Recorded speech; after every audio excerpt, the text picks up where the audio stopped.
Anyway, here we are now. So this is obviously the last demo of the day. And thank you for everyone who's come and all the sponsors that have supported. So it's going to be Dr. Rupy, as you know, and Dr. Rupy's probably explained a lot, I know, over there in the Media Masterclass. When you were talking over there recently, was that correct? Yeah, for about half an hour. It was stunned to silence. All stunned to silence, I like it. So but for the people who don't know any of the background yet, I will just quickly go through it. So, Dr. Rupy is a London-based National Health Service general practitioner, correct? Yeah. If I'm wrong, just stop me. You know, who started the Doctor's Kitchen. Now you can go on the web and you can check that out, which is thedoctorskitchen.com. Yeah. There you go. Yeah. It's a project to inspire his patients about the beauty of food and the medicinal effects of eating well. It's coming. I had to talk about Peru. I had to talk. So I'm all over the place at the moment. Effects of eating well. A focus on plant-based eating. He creates quick and easy, nutrient-dense recipes and talks about the clinical research behind the ingredients he uses via his debut cookbook and blog, The Doctor's Kitchen. Now, the book is up there, and I believe in the masterclass, in the media masterclass, when you go up there later to have something to eat, the people who are in the media masterclass, the book is up there as well for you, which I'm sure will be signed, or if it hasn't been signed, of course, sure. I'm sure you will sign it. Sure. Lovely. So, Dr. Rupy is also clinical advisor on the nutrition to the Royal College of GPs in London. Through his role, he aspires to bring the concept of culinary medicine to the profession globally. So that's what he's about. There's a lot more I can say, but I think I'll leave it to you because you're good at this. Yeah, so yeah. Over you go. Cool. Over you go. Thanks so much for the introduction. That's all right. Hello, everyone. Again, for those of you who just saw me about half an hour ago, quick change. My name's Dr. Rupy. Yes, I work as an NHS GP, and I'm a big fan of the concept of food as medicine. And as you heard in the masterclass, we're talking about the principles of healthy eating, eating whole, eating largely plants, a Mediterranean style of eating. And that's exactly what we're going to do today. So I'm going to show you a super quick recipe. I call it bolotti beans with Mediterranean herbs. It's very, very easy to make. It's something that I teach my patients a lot. And it's something that I do, like if I'm coming back from A&E and it's like 6, 7 p.m. at night and I just need something quick. This is something I just rock up because I've already got the bolotti beans that you can get from a can, and rather handily they've already cooked the giant whole grain couscous for us, which is perfect. So that's Peter's doing here. As I cook along, I'm talk to you about the benefits of each ingredient, but also just feel free to stop me and then I can chat as we cook along. Does that sound all right? Good. All right. Who's a confident cook here? Put your hands up. One confident. Oh, we've got quite a few confident cooks. Okay. Does for those of you who didn't put your hand up, who cooks less than 3 times a week from scratch? I know he just... Okay, fine. I mean, it's good. So I'm already looking at an audience that I don't need to belittle, so feel free to stop me and just say, stop teaching us to suck eggs if you feel like I'm going a little bit too easy on you guys.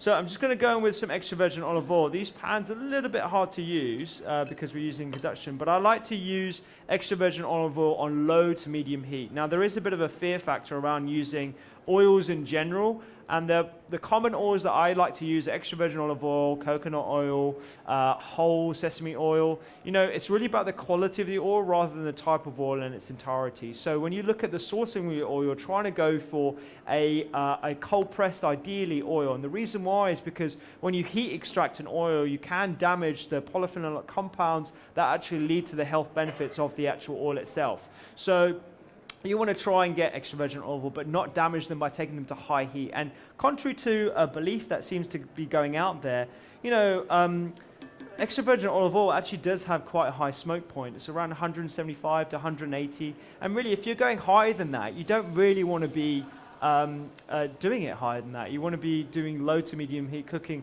most of the time. Anyway, that's not to say that, you know, I won't enjoy fried chicken every now and then, or chips, because that's part of the beauty of eating. But certainly majority of the time, 80-20 rule, as I've said, you want to try and eat in that way. So I'm going to go in with a little bit of salt and a little bit of the garlic as well that we've got here. So to start off with, we're going to go in with our borlotti beans. Now, borlotti beans are one of my favorite types of beans to use. Common in Mediterranean cooking. You can get it from canned. I like to cook beans from scratch if possible. It's very, very easy to do. It just takes a little bit of time. Thank you. It just takes a little bit of extra time. You soak it the night before, and then you cook it on a simmering heat for 1.5 to 2 hours, and then you're left with a lot more texture with the actual bean itself. So, and it's all about texture. It's all about playing with different sorts of ingredients. So you can do the same sort of cooking mechanism for kidney beans, for azuki beans, using different sorts of pulses, and these are staples of the Mediterranean diet as well. It's about plant-focused proteins, because these beans not only give protein, but they also give lots of fiber. And if you're on the masterclass before, I don't know why they call it masterclass, by the way. I was just talking to you guys about my sort of principles of eating, but you'll realize that fiber is something that's lacking in our diet, very much so. We need actually to focus on the fiber rather than the protein, which is being sort of barraged to us by lots of different marketing means and stuff. So borlotti beans, fantastic. Now, we're going to be using a different selection of herbs. Now, everyone's heard of turmeric probably, maybe sumac, maybe cinnamon, because they're high antioxidant. They've got all these like wonderful compounds. There've been a few studies looking at them, but that isn't to the detriment of the other accessible herbs and spices that we have lining our supermarkets up and down the country.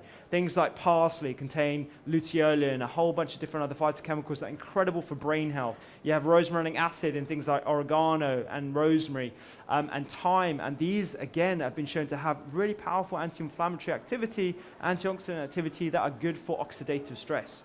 Now, in a Western lifestyle, we try and minimize our oxidative stress as much as possible, because in the grand scheme of things, we have lots of things like environmental pollutants, lots of stress, poor sleep, poor access to healthy fresh vegetables. So on the balance of inflammation, we're probably on the pro-inflammatory side. So anything that actually moves that balance towards anti-inflammatory side is going to be good for us. And that's why I try and use as many different herbs and spices as much as possible. So it is really part of the beauty of eating.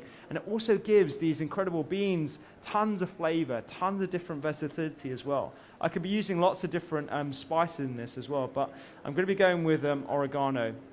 And I'm lucky today that we've got some fresh oregano, but you can use dried herbs. They're, again, really accessible. They're concentrated sources of phytonutrients. As long as you're using a really good quality source of them as well, it's brilliant. It's really handy having everything in mise en place bowls, by the way. This isn't how I usually do demos. I'm usually like frantically chopping at the same time. So we're going in with basil, we're going to go in with parsley, and I'm going in with these herbs right now because this isn't going to take too long to cook at all. And again, I'm just going in with all the different flavors here. Now, we're going to be using whole grain couscous. Couscous does have gluten in, so if you're gluten intolerant, then you can use other sorts of seeds. You can use amaranth, you can use quinoa, lots of different varieties of quinoa, some that we actually grow in Britain as well, which is great.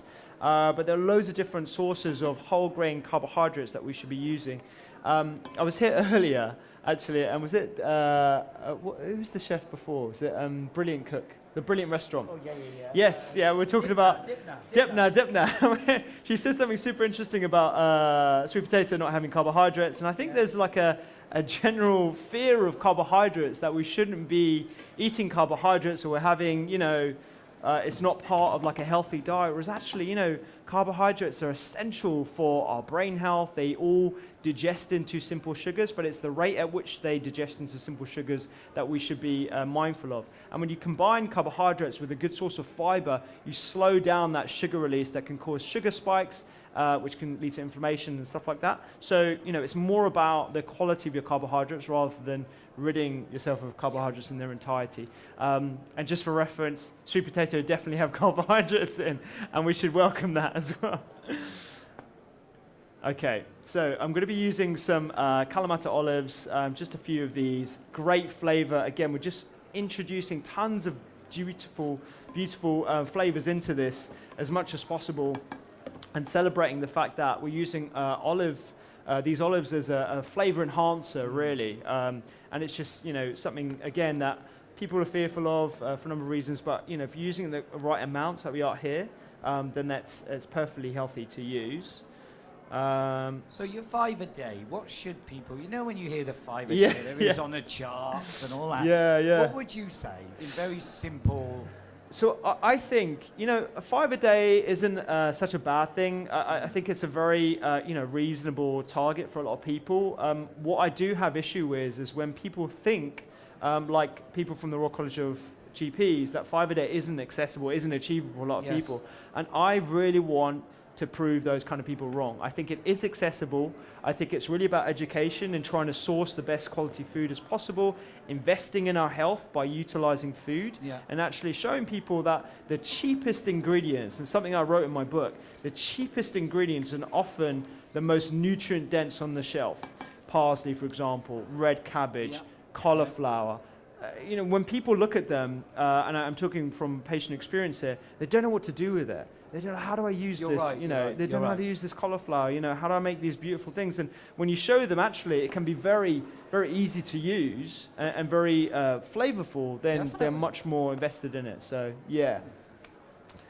Okay, but yeah, 5 a day. I mean, there was a study that came out, I think, end of last year, looking at whether we should be having 5 a day or more than that on the spectrum. Basically, the more vegetables you eat, the better in terms of health outcomes. It's been shown that probably 5 a day might not be, might be too little, and we actually need to aim for more. And actually, when you cook, kind of like the recipes that I put in the book and that kind of stuff. So the recipes in the book, I should grab a book. I'm going to have a look. Have a read. Yeah. You carry on. So as you can see, what I would have done is cooked the whole grain couscous in another hob, drained it, given it a rinse, and then just chucked it back in here. Do you mind if I mention a few of your recipes in here? Please, go ahead. So you've got comforting noodle soup, jerk patties and fries. I just fell on that. Jerk patties and fries, different. You've got spice roasted beetroot that look delicious. Herby mushrooms and greens. If I pick it up. I know you can't all see from there. You probably see on there. It's a really popular one, actually, herby mushrooms and greens. See? Yeah, you got the idea. Well, sort of, all right. Yeah. Tell me off. No, it's interesting because it's a very diverse book, isn't it? Middle Eastern mackerel with green hummus. Yeah, that's a breakfast dish. See, this is one I would like. Spicy scrambled eggs with curried beans. Yes, Sounds really delicious. And when you break it down, like most of the recipes have at least 2, if not 3 or 4 portions of veggies in them. And that's really what you should be aiming for, because if you're getting 2 portions of veggies per mealtime, then you're having 6 a day. And one of the... Sorry, go on. I have to. You've got Mum's chili garlic prawns. You've got to say about your... Yeah. So my mum is the reason why I learned how to cook. So before I went to medical school, she sat me down when I was 17, and she was like, look, you're going to be going to medical school now. And my mum's a great cook. She's fantastic. She cooked us all different sorts of cuisines growing up, Italian, Thai, as well as Indian, obviously. And she sat me down, she taught me 3 recipes, one of which was Thai lemongrass curry, which is actually in the book as well. And I went to medical school, and I didn't know any other dishes apart from these 3. And I was like stinking out the halls with galangal, lemongrass, garlic, all these like really exotic flavors, Thai basil. And everyone thought I was this incredible chef. So I had to keep up the pretense by learning all these other recipes and, trying to live up to this reputation. But it kind of put me in good stead, and I learned to experiment with a couple of my colleagues. I lived in the house with them, and we're always doing like healthy food. But actually, I didn't apply my sort of culinary skills to healthy eating until I got ill myself. When I was 24, I qualified as a junior doctor, and 3 months into the actual job, I started developing something called atrial fibrillation, which is where your heart beats incredibly fast, and in my case, very irregular as well. And I went down the route of looking at all the different sort of conventional medical avenues. I was going to have something called an ablation, which is where you pass a guide wire into the heart and you ablate a certain area of the heart using a high-frequency laser, so like burning a part of the heart. And it was my mum, actually, again, who convinced me to look at my lifestyle and try and optimize my internal environment as best as I could. And with the blessing of my cardiologist that said, look, if you want to experiment something for 6 or 12 months, then go for it, but you're going to need this ablation at some point. I started looking at my diet. I tried to optimize every aspect as I could, started eating a lot more greens, relying less on sandwiches, eating more mindfully. I started doing things like meditation and yoga and sleeping on time when I wasn't on night shifts. I didn't give up being a doctor. I was committed to that. And I watched myself sort of reverse my condition, which was plaguing me 2 or 3 times a week, having these episodes lasting 12, 24 hours at a time.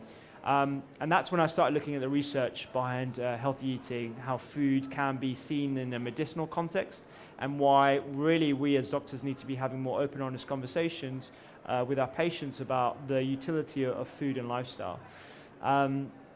So that's my story, and that's why Very there's 2 of her recipes are in the book, but she's vowed never to give me any recipes because, she doesn't want them published. It's good. Which is great. Excellent.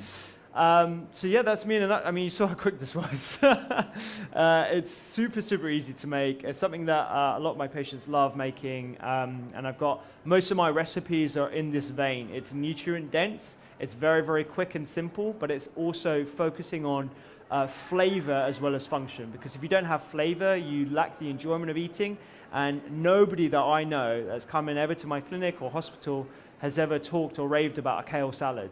And that's not what we should be pushing healthy eating as. It's about eating beautifully and eating smart as well.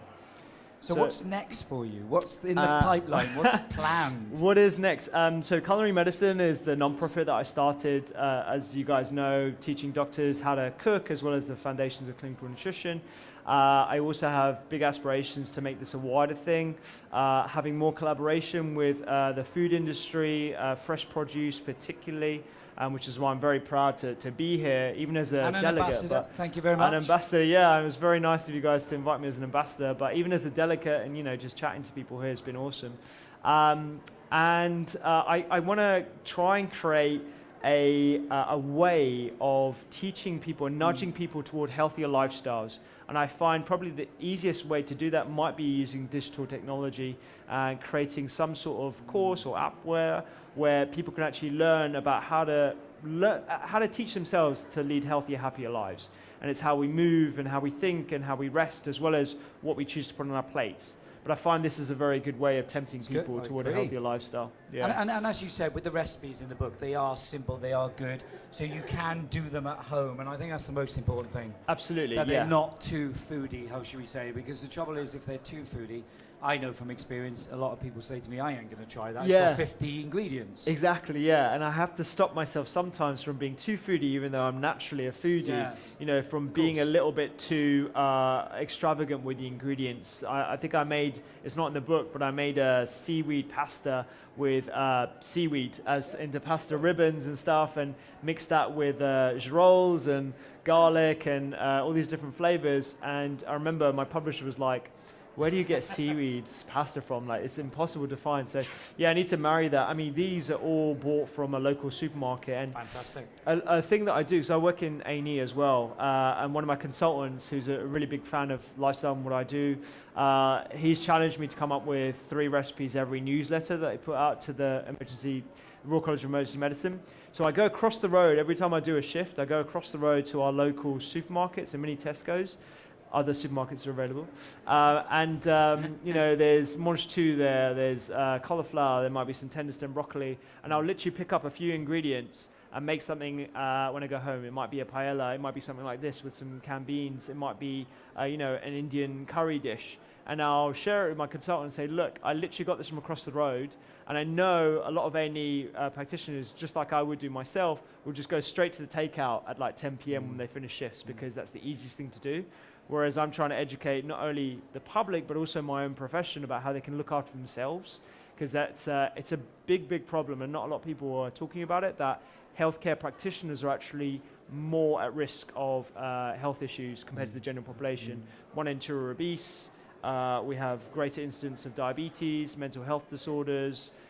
It's pretty shocking. And I did hear, can I ask you something? I did hear this, because I've got a few friends I know who are doctors, and some of them have said when they do an operation, they do the takeaways. They order in takeaways, and some of them can get through quite a few takeaways if it's an 8-hour operation, let's Yeah. say, Yeah, by yeah. the time they get through some of the takeaways, which aren't so healthy, is Yeah. it true? Yeah, They yeah. told me that. Yeah, I mean, like we have a bagel store opposite us, and they make these delicious bagels. Let's be fair, but they smother it in like Nutella, and one of the consultants brings it in as a treat whenever we're working on a Sunday. Because when you're working shifts, it's kind of like you deserve it, but actually, when you're working that often, Yeah. you can't always be deserving of this high sugar food that isn't going to be doing very good for your health. Every once in a while, it's great, but not all the time, unfortunately. And yeah, we get like pizza deliveries to NHS. Deliveroo, but not the healthy options, the other kind of stuff. Yeah. And I think really we should be looking at a model where food, particularly in hospitals, is provided for free for staff and healthy as well. When you look at the models of Google and Facebook and all these other big corporate companies, they provide healthy food for their workers. I agree with you. It's Good going to idea. improve their health, and So productivity. that'll be your next challenge. That'll be another I see you doing a bit of a Jamie Oliver on there, won't you? Be the doctor on there pushing forward. Yeah. What's next? Obviously, you're going to bring out another book. Are you going to? I don't know right now. I think there's loads of things that I'm focused on that might bring me away from doing another book, but might be something in the pipeline. Yeah. I really don't know. I have to keep my options open. I know that I'm very focused on maintaining my clinical work as well. Of course. And it's taking a bit of a back step with all the other stuff, but And how about your website? So if people obviously want to contact you, people who don't know, tell them a bit about the website, what they can expect when they go on there. Sure. So the website is thedoctorsdescription.com, and on there you'll find links to my YouTube platforms and social media platforms where I do lots of cooking demos on video. I write some health blogs as well. I need to actually have a few in mind that I need to write, and I'm trying to show people the spectrum of nutrition across different health issues. So eating for gut health, eating for women's health, eating for skin, and all the rest of it. And that's really what I think is going to be quite telling when it comes to actually highlighting to the profession that we need to take nutrition a lot more seriously. And my podcast as well. So the second series just came out 2 days ago, and every week I've got a health specialist from different specialties. So an ophthalmologist, that's eye surgeon. I've got a skin doctor, dermatologist. I've got a good friend of mine who's a dementia specialist.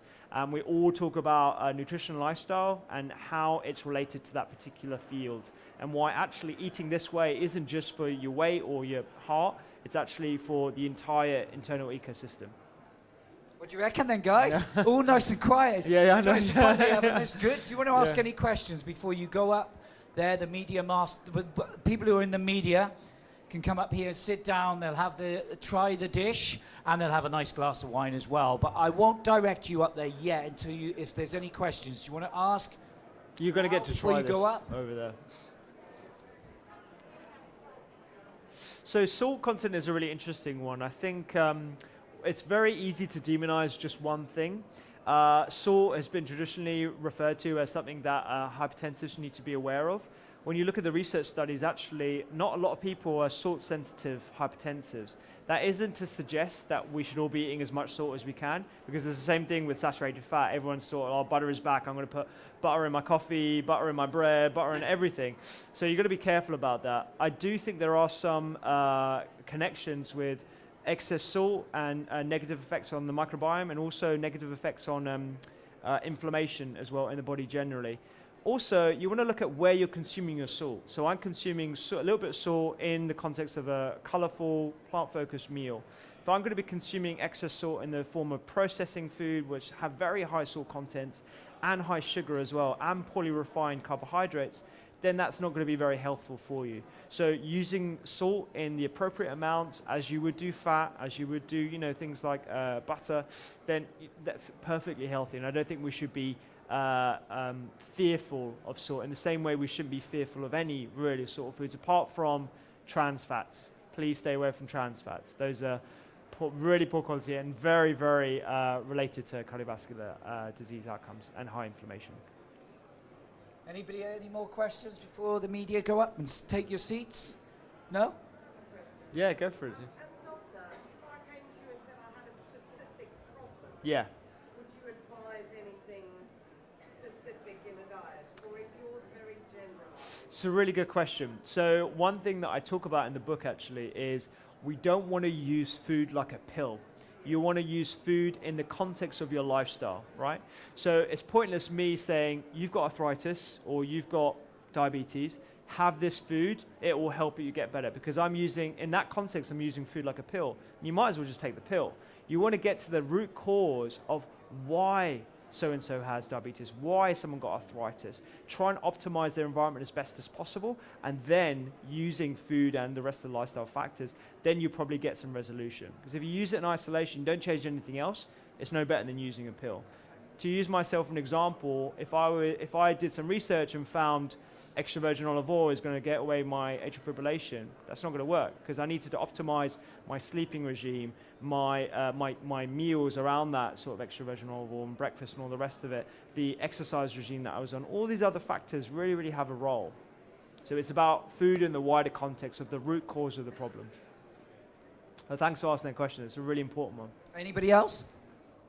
You sure? No. How about a big round of applause then? Thank you, Pia. There you go. How about a big round of applause? Thank you so much. Appreciate it, buddy. And for being the ambassador. Oh, Really no worries. appreciate Of it. course, of course.